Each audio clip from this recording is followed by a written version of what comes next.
Mapagpalayang araw sa ating lahat, class.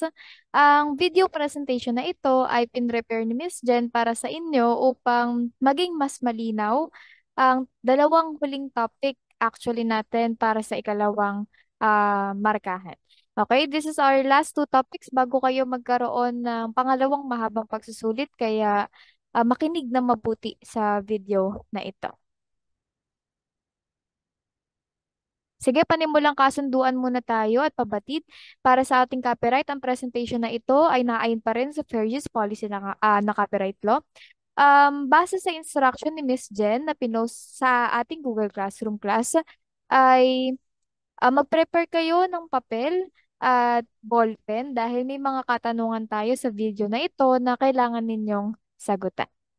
Sige, balikan lamang natin. Mabilis na mabilis lang yung nakaraang aaralin natin bago kayo nagkaroon ng unang mahabang pagsusulit. Gamitin natin ang 4 picks analysis na ito.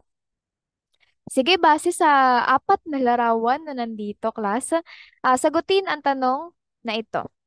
Bakit bumagsak ang kabiasnan sa Gresya o bakit bumagsak ang kabiasnang Griego? Sige, maaari ninyong i-pause muna panandalian ang video na ito at isulat sa papel ninyo ang inyong sagot.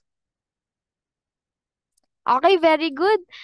Kung makikita natin dito sa video, I mean sa mga larawan na nandito sa slides ni Miss Jen, class, tignan mabuti. Bumagsak ang kabias ng Gresya unang-una dahil sa nangyaring Peloponnesian War. Sino nga ba yung mga kasangkot dito sa Peloponnesian War na ito? 'Di ba, ang Athens at ang Sparta. At yung mga lungsod-estado ay nagkampi-kampihan sa mga samahang binuo nila. At dahil doon, dahil nagkawatak-watak nga yung mga lungsod-estado o polis na tinatawag natin, ay naging madali para kay Alexander the Great ang masakop itong kabias ng Gresya. So, yun yung naging dahilan kung bakit bumagsak ang kabias ng ito. So, kung titignan natin ang meme na ito, ayan, di ba, naglaban pa ang Persia at ang Gresya. May Persian War pang naganap, pero sa dulo at sa huli, si Alexander the Great lang din naman pala ang magwawakas ng lahat, di ba? Kay Alexander the Great lang din pala babagsak ang kabias ng Griego. So, after bumagsak ng kabias ng Griego o kabiyasan sa Gresya, klasa, ang pamamahala o ang pamamahala ni Alexander the Great sa hindi lang sa Greece, class, okay? Maraming teritoryong na nasakop si Alexander the Great. Ang panahon ni Alexander the Great na ito ay tinawag na panahong Hellenistiko. When we say Hellenistiko, class, it is a Greek word which literally means to imitate Greeks. Okay? Um, nung sa ilalim ng pamamahala ni Alexander the Great, class, tandaan ninyo na sinubukan niyang gayahin o panatilihin ang kulturang Griego. Actually, it's a good thing, di ba, kung isipin na bumagsak ang kabias ng Gresya, pero kahit na bumagsak sila, ang kultura nila, yumabong pa. Nagpatuloy ang kultura ng kabias ng Griego sa pamamagitan ni Alexander the Great. Pero definitely later on, tulad ng ibang mga kabias na natalakay natin, class, tulad nga ng sabi ng kabias ng China, 'di ba? Sa siklo ng mga dinastiya nila, may babagsak o babagsak at babagsak din lahat ng dinastiya o kabiasnan at may papalit lang din na bago.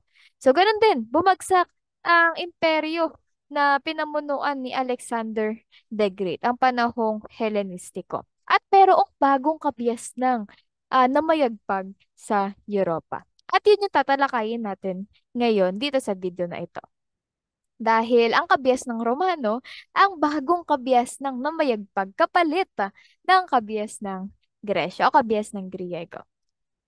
So sige, bago tayo dumako sa kabias ng Romano, tignan muna ang meme na ito, class.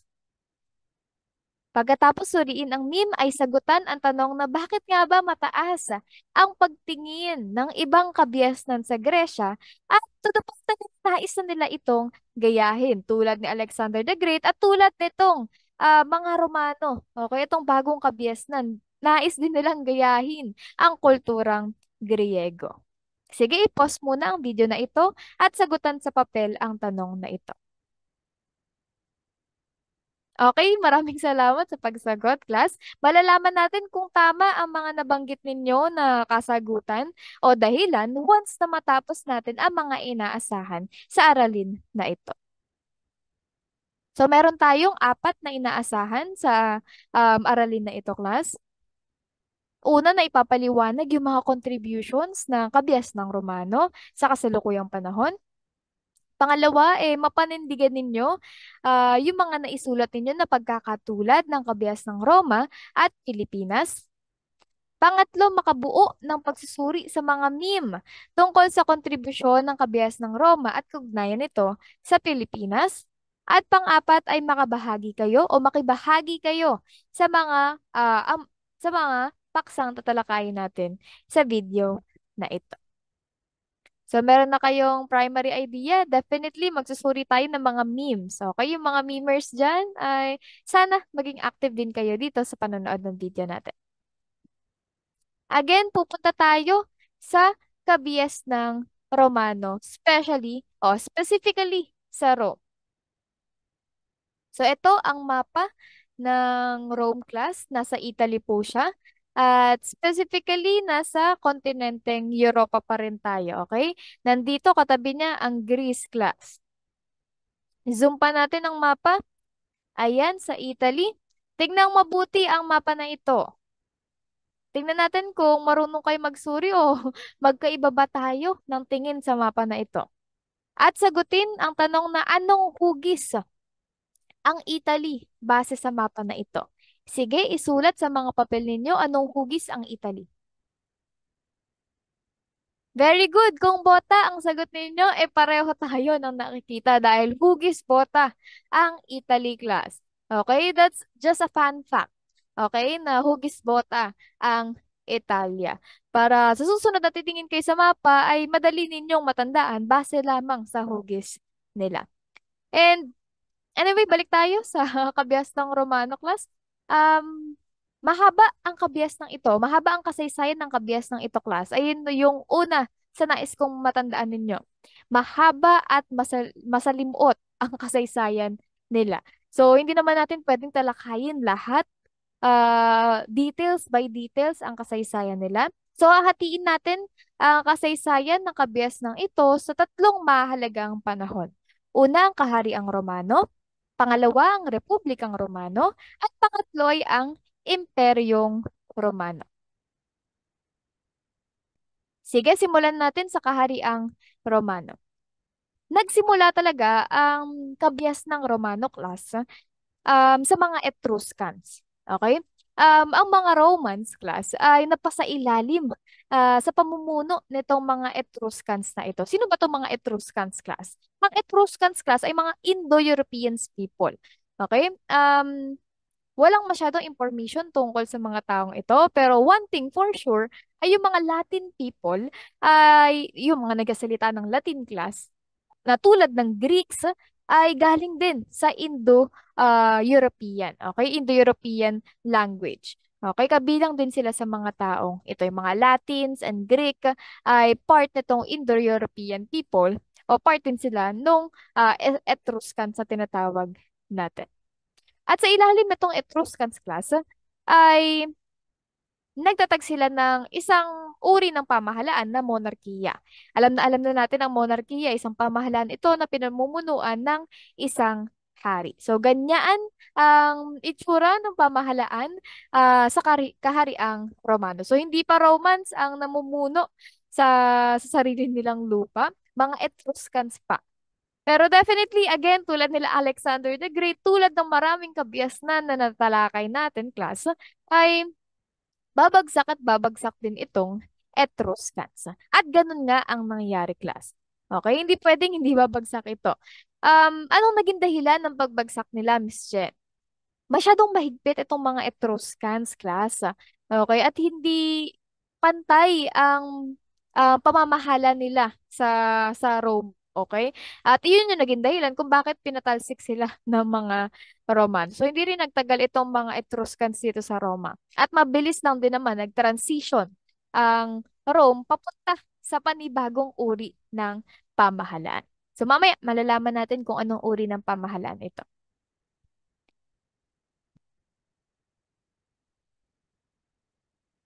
So sige, meron dalawang lipunan na nabuo sa Rome class after ng mapabagsak o ng Roma o ng Rome ng mga Romans ang Etruscans. So nahati sila sa dalawang grupo class. Ito yung mga patricians at yung mga tinatawag nating grupo ng mga plebeians. Ang patricians class ay yun yung mga may-ari ng lupa. Yan din yung mga taong pwedeng mahalal sa isang katungkulan. Okay? Pwede itong mamuno sa Rome, yung mga patricians. So definitely mayaman itong mga tao na ito. Basically, mayaman sila class, yung mga patricians, dahil meron silang sariling lupain, di ba? Meanwhile, ang plebeians naman class, ito yung mga ordinaryong mamamayan, manggagawa, militar, at magsasaka ang halimbawa ng mga mamamayan na kabilang sa plebeian. So, kung hindi mahirap, ordinaryong mamamayan ang nandito sa loob ng grupo na ito. Sige, suriin ang meme na ito, class, at sagutan ng tanong na, anong uri ng pamahalaan ang itinatag ng Roma kapalit ng monarkiya na itinatag ng Etruscans? Remember, bumagsak ang Etruscans class. So anong uri ng pamahalaan ang ipapalit ngayon ng Romans sa kanilang kabihasnan o teritoryo? Sige, pause muna ang video na ito at sagutan ang tanong. Okay, very good. Kung ang sagot ninyo ay republika, tama ang sagot ninyo, class. Republika po ang ipinalit nilang sistema o uri ng pamahalaan. When we say republic o republika, isa itong sistema kung saan hinahalal sa pwesto ang mga namumuno. Okay? Let's differentiate ngayon ang demokrasya at republika. Remember, meron tayong tinalakay. Ito yung pinakamahalagang ambag ng Greece class, ang demokrasya. Pagdating sa Roman class, Romans, um, republika naman ang pinakamahalagang contribution nila. When we say demokrasya class, um, direktang ibig sabihin nito ay rule by the people. Okay? Ang nakararami o ang majority na tinatawag natin ang makapangyarihan dito. At sila yung nagdedesisyon sa lahat ng bagay. 'Di ba? Naibigay nating halimbawa dito yung isang buong klase ng section ninyo. Wala kayong governor class. Okay? Lahat kayo ang nagdedesisyon kung may demokrasya sa inyo. Ayun yung uri ng demokrasya na meron sa Gresya. It is ruled by the people. Okay? Lahat kayo, majority ang nagdedesisyon. Walang namumuno sa inyo. Kayong lahat ang namumuno sa section ninyo. When we say republika naman, class, directly mean ng republika o republic ay public matter. Okay? Dito, may hinahalal na tayo na kinatawan na nagdedesisyon para sa lahat. So, meron na tayong representative sa republika. Meron na tayong pinagbobotohan kung sino ang magdedesisyon para sa kapakanan nating lahat. Okay, may governor na sa section ninyo pag kung republika ang uri ng pamahalaan na meron kayo. Tanong, class. Suriin ang meme na ito. At sagutin ang tanong na, anong uri naman ngayon ng pamahalaan ang meron sa Pilipinas o sa ating bansa? Sige, pause muna ang video na ito at sagutan ang tanong. Okay, very good. Parehong uri ng pamahalaan ng Pilipinas ang demokrasya at republika class. Okay, hindi lamang tayo isang demokrasyang bansa. Okay, or democratic country. Hindi lang din tayo isang republikang bansa. Pareho tayo doon sa dalawang iyan class. Okay?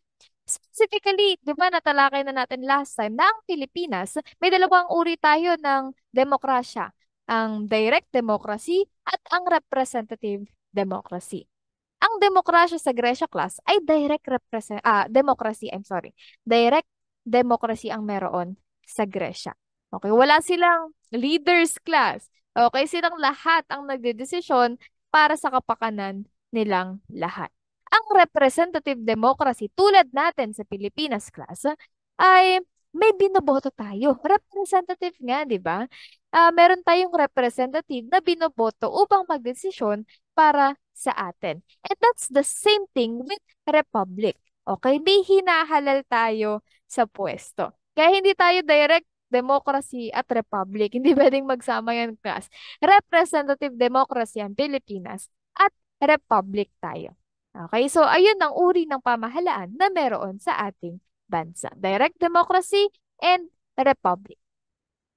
So ngayon, class, balikan lang natin kung nakita natin kanina, class, sa pagkakaiba ng plebeians at ng patricians. Maliban sa estado nila sa lipunan, ang patricians class ay sila lang ang pwedeng maihalal sa pwesto o sa republika ng Rome, okay?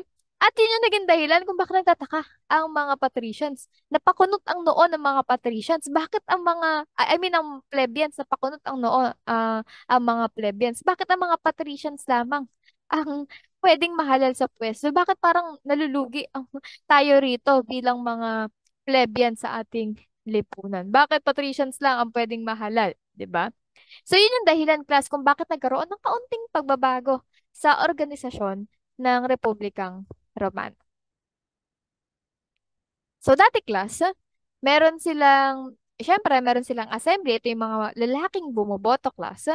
Tandaan ninyo itong assemblies, itong adult male citizens na nandito sa slide ni Miss Jen, ay both plebeians at patricians na mga lalaki. Okay? Sila ang bumoboto dito sa Republikang Romano. Meron pa ring voting power yung plebeians class. Yun nga lang, ay mga lalaki pa rin. So, patriarchal pa rin ang lipunan natin dito. At dati class, senators pa lang. Patricians ang bumubuo sa senators class. At yun lamang ang binoboto ng assemblies. Then the consuls. The consuls, ayan yung nagpapatakbo sa pamahalaan at sila din yung nagdedesisyon tungkol sa mga gera o digmaan na kinasasangkutan ng Republikang Romano. Pero dahil nga parang na-unfairhan, di ba, ang mga plebeians sa ganitong uri o organisasyon, nagkaroon, nadagdagan tayo ng tinatawag nating tribunes. Okay? Ayan yan, dyan papasok ang mga plebeians. So, pwede na ring tumakbo o mahalal sa pwesto ang mga plebeians. Even though 10 lang sila, thankful pa rin sila dahil kahit paano, napayagan sila na magkaroon ng pwesto dito sa kanilang republika. Tanong, klasa. Suriing mabuti ang meme na ito at sagutan ng tanong na ano ang kahalintulad ng organisasyon ng Republikang Romano sa Pilipinas. Sige, pause mo na ang video na ito at sagutan sa inyong papel ang tanong na ito. Okay, sige, tignan natin kung ano ba ang pagkakatulad ng organisasyon ng Roma sa Pilipinas. Una na dyan, kung may 2 consuls sa Roma class, dating sa Pilipinas, definitely sino bang namumuno sa atin? Meron tayong isang presidente. Okay? Ang senators, may senador din tayo, class. May mga senador din tayo. At ang senators natin ay binubuo ng 24 na senators. Okay? Ito yung um, upper house. Okay? Sa ating legislative branch. Ang tribunes naman, ayan naman yung sa atin, pagdating sa atin, version natin ng House of Representatives. May 316 House of Representatives tayo. Imagine that, di ba? So, bawat city and municipality ay merong representative dito sa House of Representatives. So, nandyan yung mga representative ng municipality and cities natin. Kaya 316. Iyan. And definitely yung assemblies natin ay tayong lahat. Mamamayang Pilipino. Okay, may age limit lang tayo sa kung sino yung maaaring bumoto. Pero lahat tayo pwedeng bumoto, mapababae, mapalalaki, mapamatanda, basta sapat na ang edad para bumoto. Sige nga, tanong ulit. Tignan ang meme na ito. So, medyo sikat ang meme na ito. At sagutin ang tanong na ano ang magandang dulot ng paghahati ng pamahalaan ng Roma sa Senate, tribunes, at consuls. Bakit kaya anong naging dulot nito kapag nahati sa ganitong organisasyon ang kanilang republika? Sige, pause mo na ang video na ito upang masagutan ang tanong. Class, ito yung isa rin sa pinakamalaking ambag ng Republikang Romano o KBS ng Roma class. Ito yung tinatawag nating check and balance. Okay? Dahil nahati yung kapangyarihan class at hindi lang nasa kamay ng iisang tao tulad ng isang hari, ay nagkakaroon ng check and balance. Okay, nasisigurado ng Republikang Romano na hindi nalalagay sa iisang tao lang ang lahat ng kapangyarihan. And that's a good thing. 'Di ba? Kung sa Pilipinas class, meron tayong tatlong branch, 'di ba, ng government. Meron tayong legislative, katulad nitong meme na ito, executive, at judicial branch. Okay? At yung tatlong iyan sa Pilipinas class, yan yung tumitingin sa isa't isa. Okay? Kung, oy, parang may mali kang nagawa, sabi ng executive branch sa judicial branch. 'Di ba? At ganun din ang legislative. Silang tinitignan nila ang bawat isa every time na merong parang mali o abusong ginagawa ang bawat isa. Chine-check nila at ang bawat isa ay binabalanse ang kapangyarihan ng bawat isa. At ganun din sa Roma class. Okay? Hindi lang consuls, okay? Hindi lang senators, hindi lang tribunes. Tatlo sila. Okay? Hindi lang isa. Tatlo silang naghahati-hati sa kapangyarihan at desisyon para sa kanilang kabiyasan. At yun ay dulot ng check and balance. Another contribution ng kabias ng ito class ay yung Law of the 12 Tables. So, ito yung mga batas class na nagawa sa Republikang Romano. Ang batas na ito ay nagkasaad para sa lahat. Again, para sa lahat ng Romano ito. At dito rin nagsimula o nagmula yung quote natin na innocent until proven guilty. So, diyan nagsimula yung paniniwalang iyan na unless mapatunayan na guilty ka, inosente ka pa rin. Okay? So after yan, ang daming contribution class ng kabiasnan ng, or specifically Republikang Romano, ay definitely mag-expand ang Republikang Romano dahil maayos ang pamamahala nila. Okay? Maayos ang pamamalakad ng pamahalaan, mabilis ding napalawak ang kanilang teritoryo. Tanong, dahil mabilis na napalawak ang kanilang teritoryo, merong mga patricians class na gustong-gusto na humaling sa pagpapalawak ng teritoryo. Bakit kaya? Anong dahilan ng pagkuhumaling ng mga patricians sa pakikipagdigmaan o pagpapalawak ng teritoryo? Sige, sagutin ang tanong na ito sa inyong papel.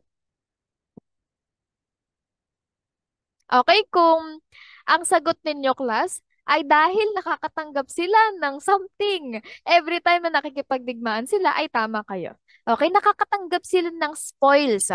Okay? Ang spelling ng spoils ay S-P-O-I-L-S.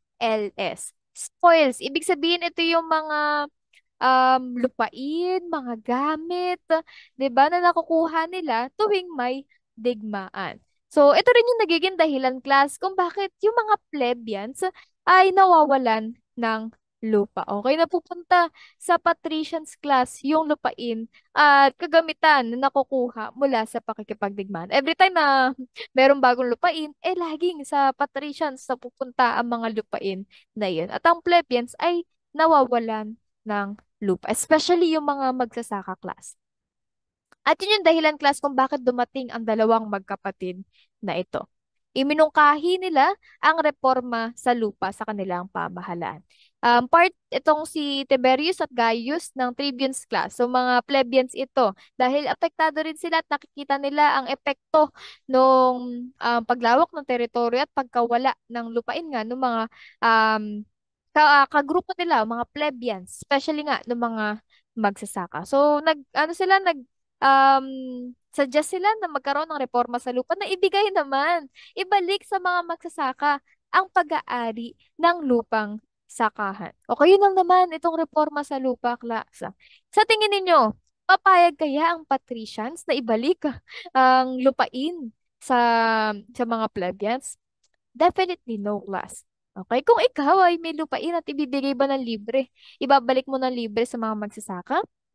No, hindi sila papayag. And that's the reason why, class, kung bakit namatay itong si Tiberius at si Gaius. Pinapatay sila ng Senate o ng senators ng Republikang Romana. And That's the reality class. In the Philippines, meron din tayong reforma sa lupa. Okay, we have the Comprehensive Agrarian Reform Law, the RA 6657. Okay?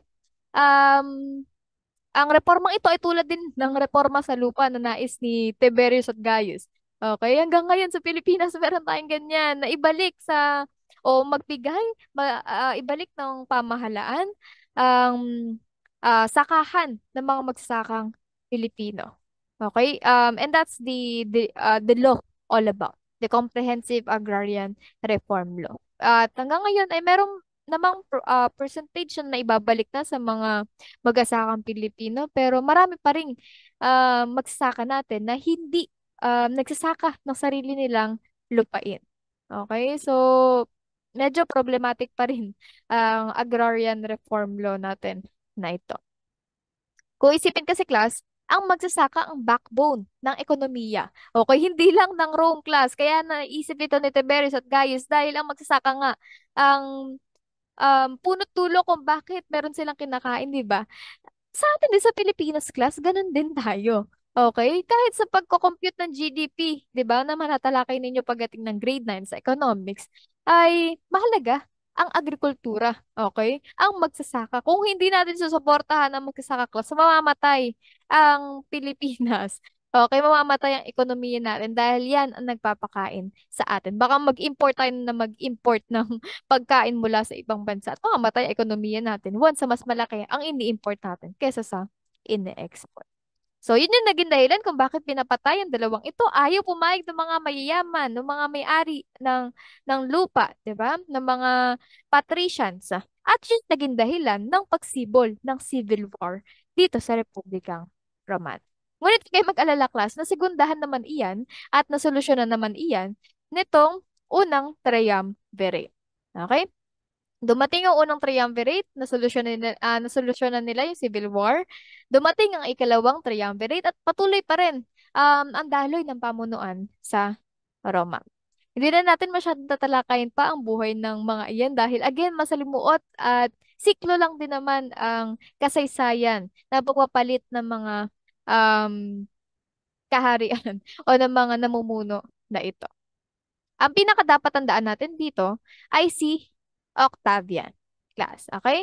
I-take note niyo si Octavian Caesar dahil dito po nag-transition na mula sa Republika papuntang Imperyong Romano dahil kay Octavian Caesar.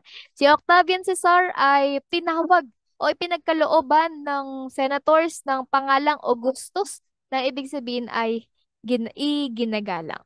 Okay, siya ang unang emperador ng Roma. So, dahil dyan, nagsimula na ang Imperyong Romano. At ang pinaka sikat o kilalang batas na naitatag ni Octavian Caesar ay yung pagkapakasal ng mga plebeians at ng patricians, sistema ng pagbubuwis, at yung census na tinatawag natin. So, tanong, class, bakit mahalaga ang census? Sige nga, nasa ang konteksto natin ay ang Pilipinas class, okay? Bakit mahalaga ang census sa kasalukuyang panahon sa Pilipinas? Sige, i-pause mo na ang video at sagutan ang tanong ni Miss Jen. Okay, class, mahalaga ang census dahil ginagamit natin o ginagamit ang datos na nakukuha sa census ng PSA class o yung Philippine Statistics Authority na tinatawag natin.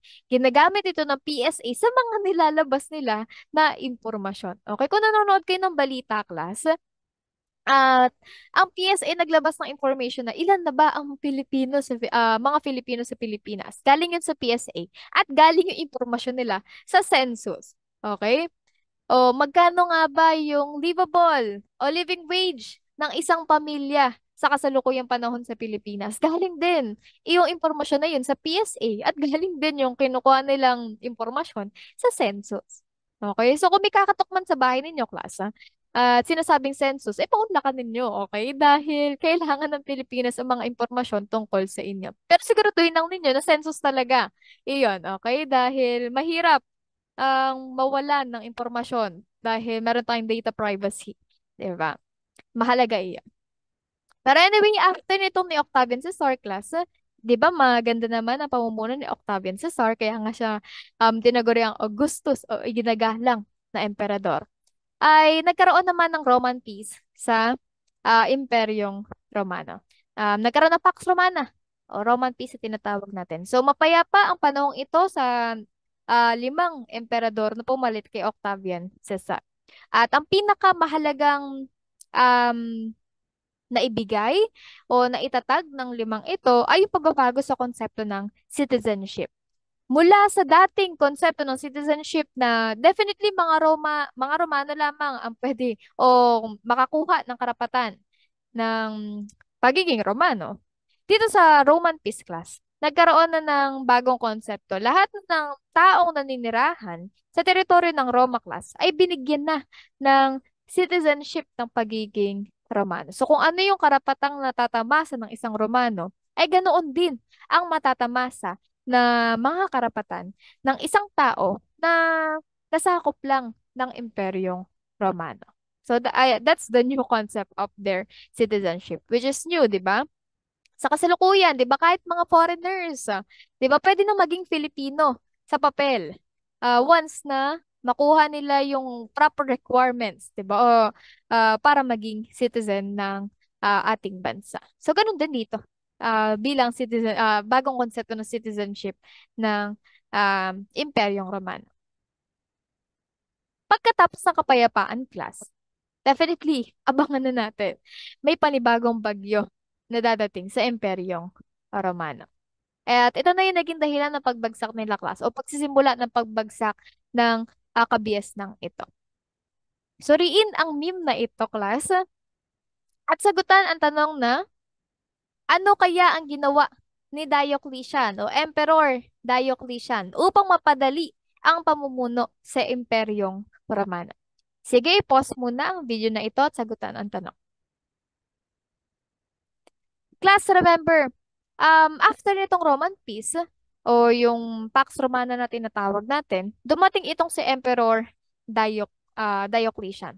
At malawak talaga. Hindi naman talaga natin may pagkakailan na malawak ang Imperyong Romano. At yun yung naging dahilan kung bakit napagdesisyonan ni Emperor Diocletian na hatiin sa silangang bahagi at kanlurang bahagi ang Imperyong Romano. So kung ito yung sagot ninyo, ay tama kayo, class. Okay, hinati niyo sa dalawa ang Roman Empire.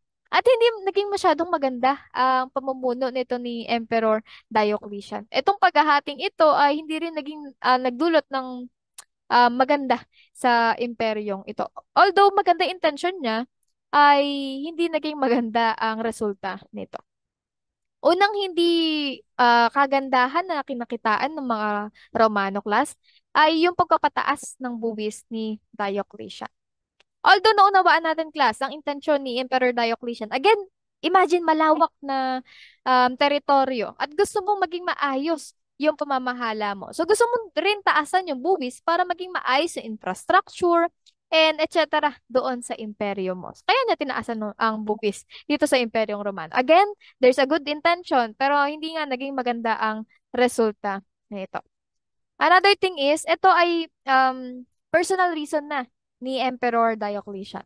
Pinapatay ni Emperor Diocletian ang mga Kristiyano sa imperyo nila dahil isinusulong niya personally yung pagsamba sa mga tradisyonal na Diyos at Diyosa. Kung babalikan natin, class, ang pagkabuhay o ang buhay ni Jesucristo ay nagsimula sa panahon ni Augusto Caesar. Okay? Kaya pagdating dito ay kilala na si Jesus Christ, class. Okay? At dito, para kay Diocletian, hindi siya agree sa pagsamba o pagsulong ng paniniwalang Kristiyano at nais niyang ipagpatuloy ang tradisyonal na Diyos at Diyosa ng mga Romano. Na siyang galing din naman, actually, version lang na mula sa mga Griego. So mula dyan, class, after niyang mahati yung Roman Empire, definitely bumagsak din naman si Emperor Diocletian at pumalit sa kanya si Constantine, class. Pinamunuan kasi ni Emperor Diocletian ay ang silangang imperyo ng Roma. Okay, at yun din yung pinalitan ni Constantine na ngayon, class, pagdating kay Constantine ay naging Byzantine Empire yung tawag dun sa silangang imperyo ng Roma. At yung kanlurang imperyo ay ang Western Roman Empire na iyan ng Roma ay hindi na masyado napamahalaan ni Constantine at nasakop na ito ng mga barbaro na mula sa Germany. At yun yung naging dahilan, class, kung bakit bumagsak ang kabias ng Roma. Again, hindi natin masasabi na isa lamang ang dahilan ng pagbagsak ng isang kabiasnan, class. Okay, hindi natin pwedeng sabihin na hinati ang kabias ng Roma at yun na agad-agad ang naging dahilan. Maraming dahilan kung bakit bumabagsak ang isang kabiasnan. Hindi lang, ayan, marahil malaking dulot ang pagkakahati nila. Pero again, meron pang ibang mga side factors kung bakit bumagsak ang kabias ng ito. Remember, tinaasan ng buwis. Marahil, nagkaroon din ng, again, civil wars dyan, pagkakagulo, and etc. So, kung may tanong kayo, class, ay pwede ninyong i-chat sa private comment natin sa Google Classroom ang mga clarifications o tanong ninyo upang masagot ko agad. Okay? Para sa hugot question of the day natin para sa lesson na ito, sa paanong paraan kaya nakabubuti at o nakasasama ang pagiging republika ng isang bansa sa inyong palagay? Sagutan din ang tanong na ito sa papel ninyo. At again, pagkatapos, base sa instruction natin, ay picturean ang mga papel ninyo na may sagot, definitely, sinulat ninyo, at ipasa din ito sa ating Google Classroom. So, yun lang naman. Naway may naibaon kayong bago sa lesson na ito. At again, kung may tanong o paglilinaw, huwag mahiyang mag-chat o mag-email sa akin sa ating Google Classroom o sa email ko. Okay, so yun lang naman. Maraming salamat.